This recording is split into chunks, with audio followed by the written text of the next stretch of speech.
Kita ke kabar lain, Universitas Gadjah Mada atau UGM digugat lebih dari 1.000 triliun rupiah dalam perkara perdata ijazah Presiden ke-7 RI Joko Widodo.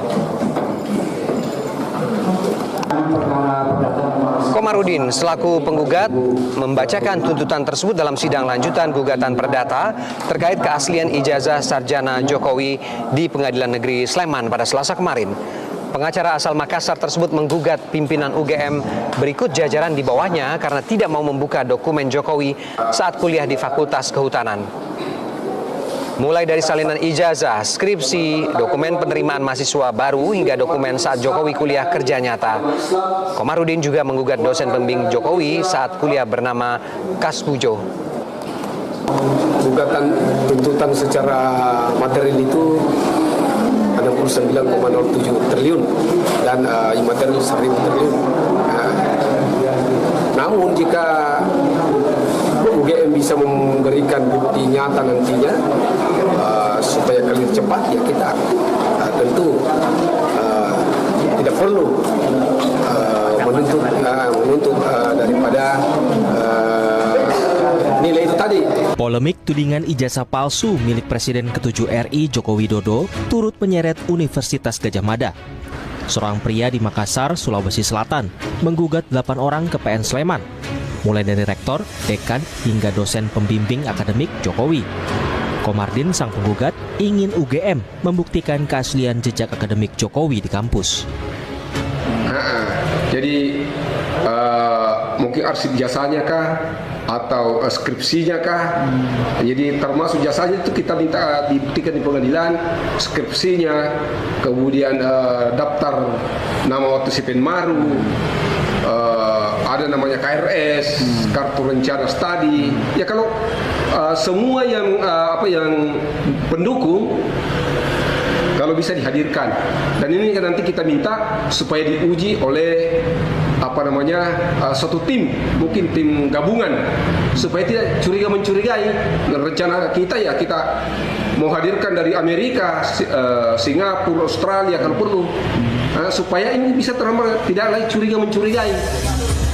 Menanggapi gugatan ini, UGM mengaku siap menghadapi gugatan dan telah menyiapkan langkah hukum, termasuk barang bukti yang akan dihadirkan. Ya, kalau diminta oleh Yang Mulia Hakim, saya akan datang, terutama untuk menunjukkan ijazah asli dari SD, SMP, SMA, sampai S1. Akan saya tunjukkan semua.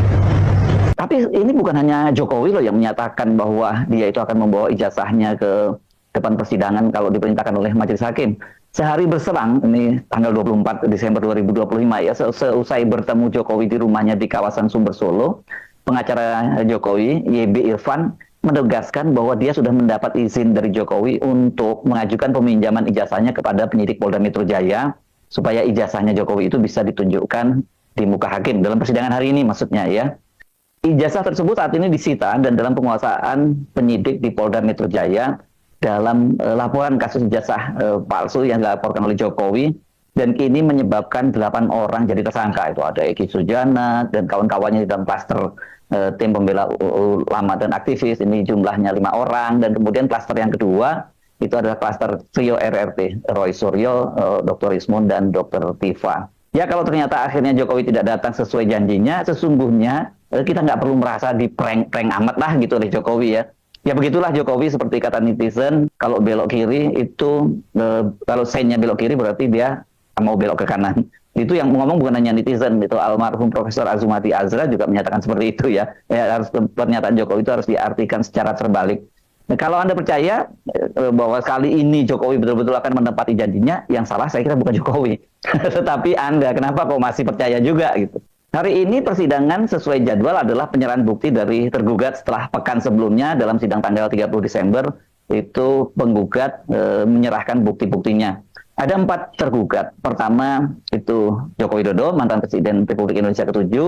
Tergugat kedua itu Rektor UGM Profesor Ova Emilia. Tergugat ketiga Wakil Rektor UGM Profesor Wening Udasmoro. Dan tergugat keempat itu polisi. Dalam hal ini adalah Polda Metro Jaya yang sekarang menguasai ijazahnya Jokowi, ijazah yang disebut milik Jokowi. Namun ternyata keempat tergugat tidak satu pun yang mengajukan bukti ijazah Jokowi, atau setidaknya fotokopinya lah ya yang harusnya diajukan. Nah, soal ini dijelaskan oleh Muhammad Taufik setelah persidangan. Bahwa pada hari ini sebagaimana yang dijanjikan oleh Bapak Jokowi, beliau akan menunjukkan ketika ada undangan pengadilan dan pengadilan sudah mengundang untuk hadir. Ada berita yang sangat menggembirakan bagi kami. Yang pertama, yang seperti yang disampaikan tadi oleh tim kuasa hukumnya yang diketuai Pak JB Irfan, mengatakan hanya satu bukti. Satu bukti itu saya berikan, saya tekankan adalah kopi dari file scan. Jadi bukan kopi dari kopi, tapi kopi dari file scan laporan polisi kepada 9 terlapor ya. Nah, itu yang pertama. Kemudian yang kedua, otomatis berarti tidak pernah di dalam persidangan hari ini, dan tadi majelis hakim mengatakan kalau sampai tanggal 13 tidak bisa menunjukkan bukti tambahan, artinya memang tidak pernah ada ijazah yang dihadirkan di persidangan ya. Kemudian yang kedua, UGM selaku tergugat 2, tergugat 3 yang notabene adalah tempat di mana Bapak Joko Widodo berkuliah dan sudah berulang-ulang dinyatakan oleh Bu Rektor, oleh Wakil Rektor ya, bahwa beliau alumni UGM, itu pun hanya menunjukkan kopi dari persidangan. Jadi tidak ada kopi ijazah pun tidak ada. Yang keempat yang sangat menggembirakan, polisi selaku pihak yang menyita ijazah ya, yang kami gugat, dan inilah yang saya bilang kecerdasannya, polisi tidak mengajukan bukti. Nah, artinya sampai hari ini sidang itu tidak akan pernah ada yang namanya ijazah Pak Jokowi, dan makin menguatkan kepada kami memang ijazah itu tidak ada. Tidak ada ya. UGM merespon gugatan advokat Komarudin buntut polemik dugaan ijazah palsu Presiden ke-7 Jokowi. UGM ikut digugat dalam polemik tersebut hingga dituntut bayar ganti rugi sebesar 69 triliun rupiah. Sekretaris UGM Andi Sandi mengatakan pihak kampus sudah menerima salinan gugatan. Menurut Andi, saat ini UGM tengah mempelajari gugatan yang dilayangkan Komarudin tersebut. Adapun UGM digugat karena dinilai bungkam dalam mengatasi ijazah Jokowi yang telah membuat gaduh. Komarudin menilai kegaduhan tersebut berdampak pada anjloknya nilai rupiah. Maka jika nilai rupiah anjlok, maka semua sektor akan rusak. Oleh karena itu, Komarudin menuntut ganti rugi kepada UGM. UGM dituntut membayar 69 triliun rupiah secara material dan 1.000 triliun rupiah secara imaterial yang ditujukan untuk kepentingan negara. Akhirnya ijazah palsu terungkap. Akhirnya UGM dipaksa digugat 100 ton. Hakim sebut nama-nama tersangka. Pembukaan. Selamat datang kembali di channel Menyala News. Salam NKRI harga mati. Hadirin sekalian, para pendengar setia Menyala News di seluruh penjuru negeri yang selalu mendukung kebenaran dan keadilan. Salam sejahtera kita. Hari ini kita akan mengupas berita yang sangat mengejut dan menjadi titik balik sejarah keadilan air. Fakta yang selama ini ditutup-tutupi, disembunyikan di balik kekuasaan dan pengaruh besar, akhirnya terkuak juga. Sebuah peristiwa yang menggetarkan hati bangsa ini dengan judul besar, akhirnya ijazah palsu terungkap. Akhirnya UGM dipaksa digugat 100 ton. Hakim sebut nama-nama tersangka. Apakah ini sekadar isu lama yang dihangatkan kembali? Atau ini adalah bukti nyata bahwa kebenaran memang pada akhirnya akan menang? Tidak peduli seberapa tebal ini. Mari kita bahas bersama-sama secara mendalam, tuntas, dan jujur, mengikuti setiap alur fakta yang terungkap di ruang sidang, serta suara-suara yang menggema penuh keberanian dari kursi hakim yang mulai menegakkan keadilan tanpa pandang bulu.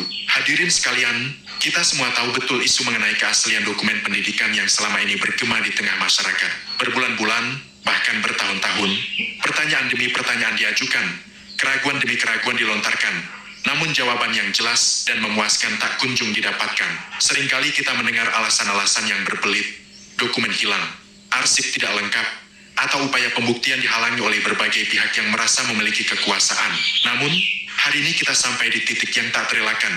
Akhirnya ijazah palsu terungkap. Kabar ini bukan sekadar desas-desus kosong, melainkan hasil dari perjuangan panjang, pengumpulan bukti yang teliti, serta keberanian untuk menelusuri jejak yang selama ini dianggap terlarang. Terungkapnya fakta ini ibarat petir di siang bolong. Ini membuktikan bahwa tidak ada kebohongan yang bisa tertutup rapat selamanya. Jejak ketidakberesan, perbedaan data, hingga ketidaksesuaian riwayat yang selama ini disembunyikan, kini terlihat jelas di depan mata semua orang. Masyarakat yang selama ini merasa dicurangi, merasa tidak mendapatkan kejelasan, kini mulai bernapas lega. Fakta ini menjadi bukti bahwa kecurangan dalam hal yang paling mendasar seperti dokumen resmi negara akan terungkap juga pada waktunya. Ini bukan hanya soal satu lembar kertas, melainkan soal kepercayaan, kejujuran, dan legitimasi seseorang dalam memegang amanat publik.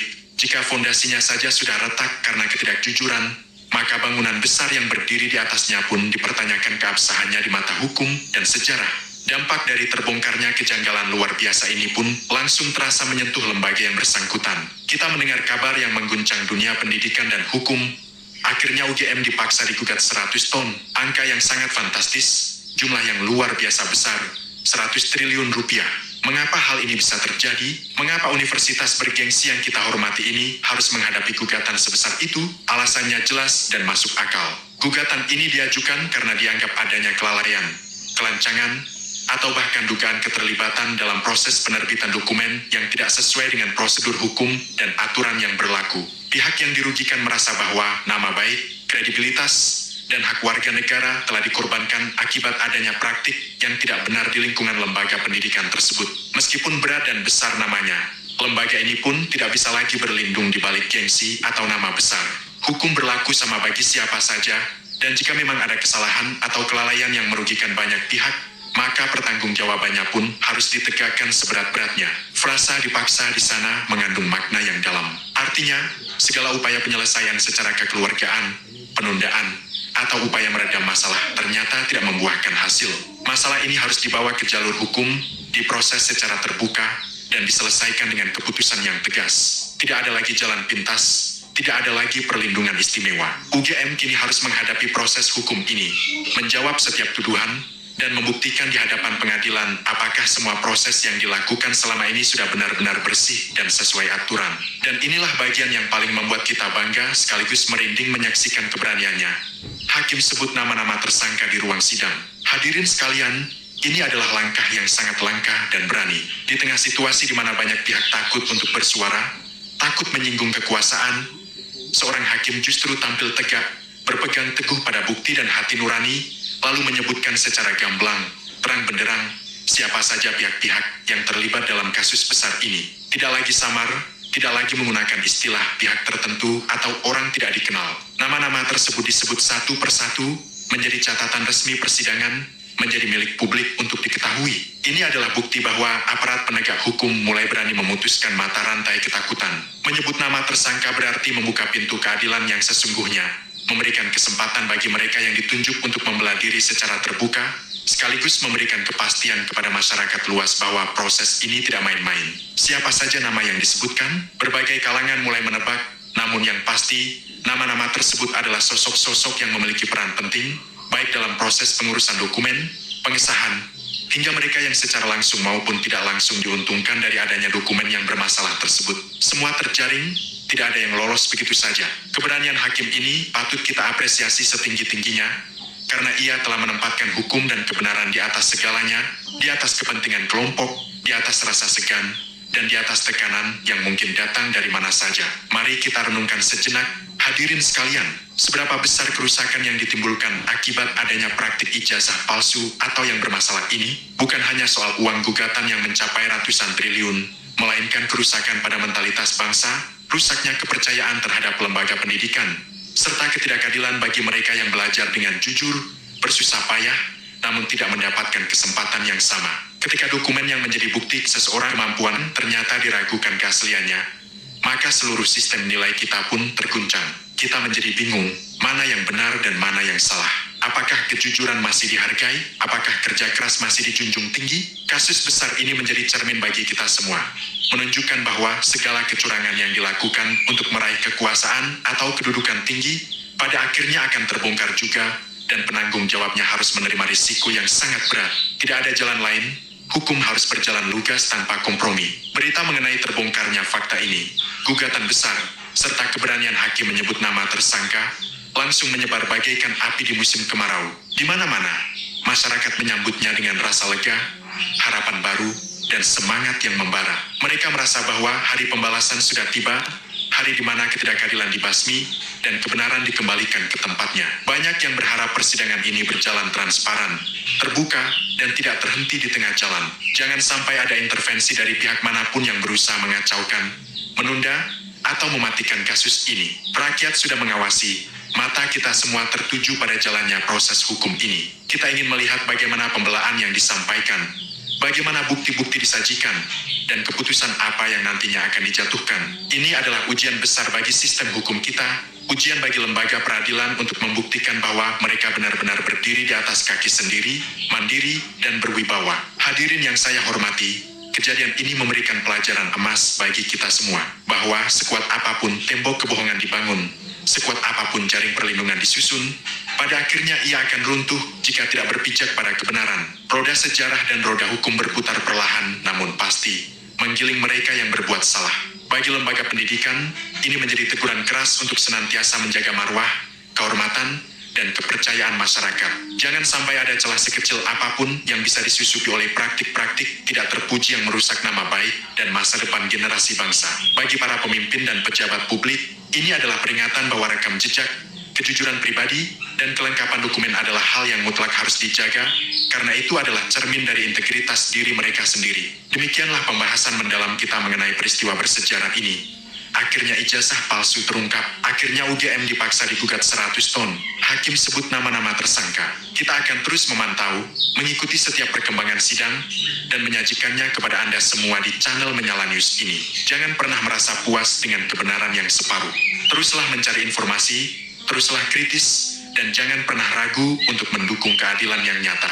Jangan lupa bagikan informasi ini kepada rekan dan kerabat, agar semakin banyak mata yang melihat, semakin banyak telinga yang mendengar, dan semakin banyak hati yang berdoa agar keadilan ini benar-benar terwujud sempurna di bumi kita. Terima kasih telah menyimak uraian panjang ini. Selamat datang kembali di channel Menyala News. Salam NKRI harga mati. Catatan, naskah ini disusun dengan struktur pembahasan rinci, alur cerita mengalir, serta penekanan berulang pada poin-poin utama agar durasi bacaan berjalan lancar dan penuh selama 18 menit, tanpa menyertakan jam atau waktu di dalam isi teks sesuai permintaan Anda. Teman-teman, selamat datang kembali di saluran pengamat krusial, ruang di mana kita membedah fenomena, mengurai kerumitan hukum, dan menganalisis setiap dinamika sosial politik yang membentuk perjalanan bangsa ini secara rasional, objektif, dan mendalam. Di tengah derasnya arus informasi dan cepatnya diseminasi opini di era digital, seringkali publik dihadapkan pada potongan-potongan narasi yang membingungkan. Oleh karena itu, hadirnya pengamat krusial adalah untuk meletakkan setiap persoalan pada konteks yang tepat, berbasis fakta, bersandarkan pada koridor hukum yang berlaku, dan ditinjau dari kacamata logika yang sehat. Pada kesempatan kali ini kita akan mengulas secara mendalam sebuah peristiwa hukum yang amat menarik perhatian publik nasional. Sebuah perkara perdata yang tidak hanya menyeret nama Presiden ke-7 Republik Indonesia, Bapak Joko Widodo, tetapi juga membawa salah satu benteng perguruan tinggi tertua dan paling dihormati di tanah air, yaitu Universitas Gadjah Mada atau UGM, ke dalam arena persidangan. Persoalan ini bukan lagi sekedar obrolan di media sosial, melainkan telah secara resmi terdaftar dan bergulir di meja hijau Pengadilan Negeri Sleman. Mengapa gugatan ini bernilai hingga ratusan triliunan rupiah? Bagaimana argumentasi para pihak yang bersengketa? Dan apa implikasi fundamental dari proses hukum ini terhadap tatanan kelembagaan di Indonesia? Mari kita bedah satu persatu secara tuntas. Untuk memahami perkara ini secara jernih, kita harus melihat akar permasalahannya dari aspek hukum perdata. Perkara yang terdaftar di Pengadilan Negeri Sleman ini diinisiasi oleh seorang advokat asal Makassar, Saudara Komarudin. Dalam berkas gugatannya, penggugat menarik sejumlah pihak penting sebagai tergugat. Pihak-pihak tergugat tersebut tidak main-main, mulai dari jajaran pimpinan tertinggi Universitas Gadjah Mada, yakni Rektor UGM, Wakil Rektor dan Fakultas Kehutanan, Dekan Fakultas Kehutanan, hingga dosen pembimbing akademik semasa Joko Widodo menempuh pendidikan sarjana. Bahkan, gugatan ini juga mengikut sertakan instansi kepolisian, dalam hal ini Polda Metro Jaya, yang turut terseret karena posisi mereka sebagai pihak yang menyimpan atau menyita berkas terkait dalam proses penyelidikan perkara lain.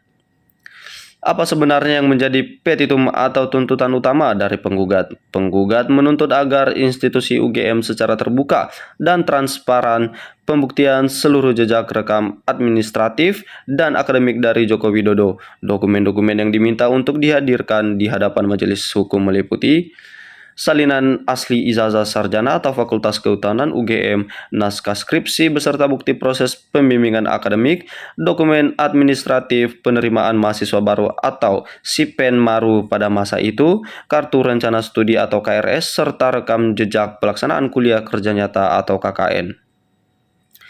Dalam pandangan penggugat, pembuktian material di hadapan persidangan yang terbuka untuk umum adalah satu-satunya mekanisme hukum yang sah dan mengikuti untuk mengakhiri berbagai bentuk polemik, keraguan, dan kontroversi yang selama ini berkembang di masyarakat. Saudara-saudara sekalian, hal ini yang menjadikan perkara ini sangat menyita perhatian media dan publik adalah besarnya ganti rugi yang diajukan. Penggugat mencantumkan angka ganti rugi dengan nominal yang luar biasa besar, yakni tuntutan kerugian material sebesar 67,07 triliun, tuntutan kerugian imaterial sebesar 1.000 triliun. Secara teoritis, dalam hukum perdata gugatan ganti rugi atas perbuatan melawan hukum atau PMH harus didasarkan pada hubungan kualitas atau sebab akibat yang jelas antara tindakan tergugat dengan kerugian yang dialami oleh penggugat. Lantas, bagaimana penggugat mengkonstruksikan tuduhan yang kerugiannya nilai setara dengan sebagian APBN kita tersebut? Penggugat berargumen bahwa ketidakjelasan atau keenggaan pihak kampus dalam memberikan transparansi publik mengenai dokumen akademik ini telah memicu kegaduhan nasional yang berkepanjangan. Menurut argumentasi penggugat, kegaduhan politik dan sosial tersebut berdampak buruk pada tingkat kepercayaan publik, menggugat stabilitas nasional dan secara tidak langsung terdampak pada aspek makroekonomi seperti fluktuasi nilai tukar rupiah. Penggugat menyatakan bahwa apabila tuntutan ganti rugi tersebut dikabulkan oleh hakim, dana tersebut tidak untuk kepentingan pribadi melainkan ditunjukkan bagi kepentingan negara. Tentu dari kacamata hukum acara perdata, beban pembuktian atas kerugian sebesar ini berada sepenuhnya di tanggung jawab penggugat. Penggugat wajib membuktikan secara sah dan meyakinkan di depan pengadilan bagaimana kerugian ekonomis tersebut dapat dihitung secara akurat dan dihubungkan secara langsung dengan sikap administratif UGM. Pemirsa pengamat krusial, mari kita cermati bagaimana fakta-fakta yang berkembang di ruang sidang Pengadilan Negeri Sleman ketika agenda penyerahan bukti berlangsung. Dalam persidangan, tim kuasa hukum penggugat menyoroti bahwa dalam tahap penyerahan bukti-bukti awal, para penggugat belum menyerahkan fisik ijazah asli atau salinan fisik yang dilegalisir secara langsung di depan majelis hakim. Dokumen yang sempat dihadirkan oleh tim kuasa hukum tergugat sejauh ini dilaporkan berupa salinan digital atau hasil scan dari berkas laporan kepolisian. Hal ini kemudian memicu perdebatan sengit dan di antara para pihak penggugat menilai bahwa untuk menuntaskan perkara ini secara berkeadilan, bukti fisik otentik harus diperlihatkan dan diuji secara langsung. Bahkan, penggugat mengusulkan agar pembuktian kelak melibatkan tim ahli independen untuk memastikan keabsahan dokumen. Namun, di sisi lain, kita juga harus mendengarkan secara berbimbang bagaimana sikap dan penjelasan resmi dari pihak Universitas Gadjah Mada. Melalui sekretaris universitas dan tim hukumnya, UGM menegaskan sikap kelembagaannya yang sangat kooperatif. Pihak universitas menyatakan menghormati penuh proses hukum yang berjalan di pengadilan. UGM menegaskan bahwa mereka tidak pernah berniat untuk menyembunyikan informasi, melainkan bertindak sesuai dengan koridor hukum dan regulasi keterbukaan informasi publik serta perlindungan data pribadi. UGM menyatakan siap untuk hadir, memberikan keterangan, dan menunjukkan seluruh dokumen penduduk yang dibutuhkan apabila diperintahkan secara resmi oleh majelis hakim yang memeriksa perkara tersebut. Kampus menegaskan bahwa kredibilitas dan keabsahan kelulusan Joko Widodo sebagai alumni UGM adalah hal yang dapat dipertanggungjawabkan secara akademis maupun hukum. Sekarang mari kita ambil Sekarang mari kita ambil jarak sejenak dari dinamika persidangan dan melihat persoalan ini secara lebih jernih serta mendalam dari sudut pandang hukum dan tata kelola bernegara. Ada 3 aspek penting yang dapat kita petik dari peristiwa ini. Yang pertama, penghormatan terhadap supremasi hukum atau rule of law. Langkah membawa perselisihan ini ke lembaga peradilan ad hoc adalah sebuah mekanisme konstitusional yang patut kita apresiasi. Pengadilan adalah satu-satunya forum resmi dan sah untuk menguji kebenaran forum maupun material.